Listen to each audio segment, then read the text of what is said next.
Hi guys, my name is Chris Page. I'm 39 years old. I live in Fremont, Ohio, and I am an investigator. I've had paranormal experiences since about the age of 5 when my grandmother, who lived with us for the last 10 years of her life due to diabetes, actually came to me and visited me a few times, only to realize that she had already passed away. It didn't scare me even at the age of 5 because I knew it was grandma and it was a very comfortable feeling to have her around. Fast forward about 18, 20 years, a couple of houses that I purchased actually had paranormal activity in them, from seeing shadow people to hearing voices to having my own name called, hearing doors opening, floors creaking and stuff like that. Just kind of something that became the norm, I guess, if you will, and still never scared me. I just understood that there's other things out there that a lot of people don't understand, and started working at another job.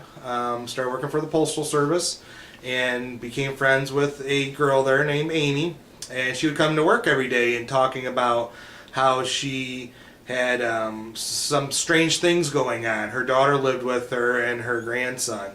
And I would say, well, what are you talking about? And she said, well, he's seeing a little boy with a bloody face and his name is Cleveland. Of course, she's very distraught about this, knowing that you just can't call 911 or the fire department or anything to come out and help. You know, we've seen some of the shows out there, so figured how hard can it be, right? You set up a couple cameras, you set up a recorder, and you see what you can get. Well, that's exactly what we did. And we got some pretty amazing results out of it. My brother was with us, it was just us three, and his name is Bobby, but his real name's Robert, but I call him Bobby. And the first recording that we got out of there was It Wants Bobby. It actually pretty much traumatized him to where he left shortly thereafter and then got into the whole alien thing, and he's been abducted like 15 million times, but for some reason they keep on throwing him back. But it went from a non-profit, or it went from just like a on the weekends type of fun thing to the non-profit that it is today. We started a 5-page website back then, not for competition, not for debate, just to say, hey, here's some cool things that we got, and people started writing in.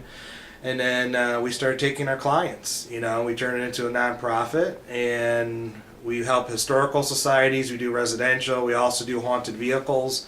And to date, going on 7 different states, over 300 investigations, we've raised over $20,000 for charities, which we're really proud of that and excited.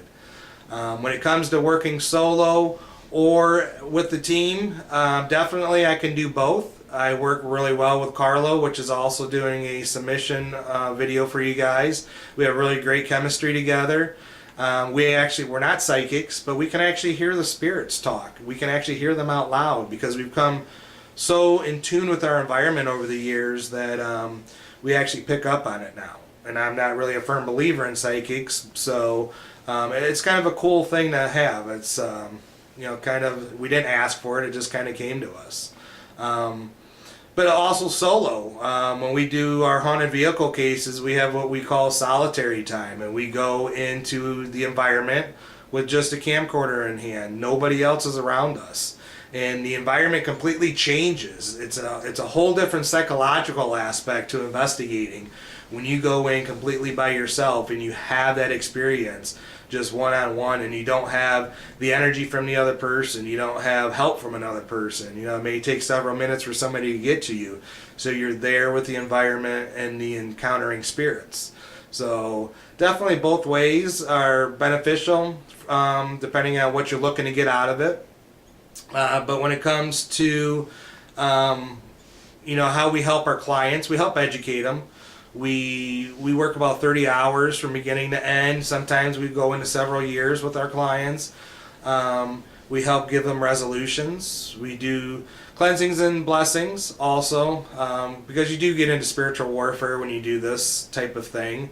Not a lot of people should do it, but that's something that we learned a long time ago because the church doesn't really want to help when it comes to that aspect, and it's kind of sad. So a client, average client just wants to know, one, that they're not crazy, Two, they want it gone. They don't care if you put cool YouTube videos up and what you captured. They just want it gone. So we scientifically validate their experiences. We completely believe in what they believe is going on, and we take care of it for them. We come to that resolution at the end. It is a long process, but we love what we do, and it's helping families and seeing the transformation from beginning to end.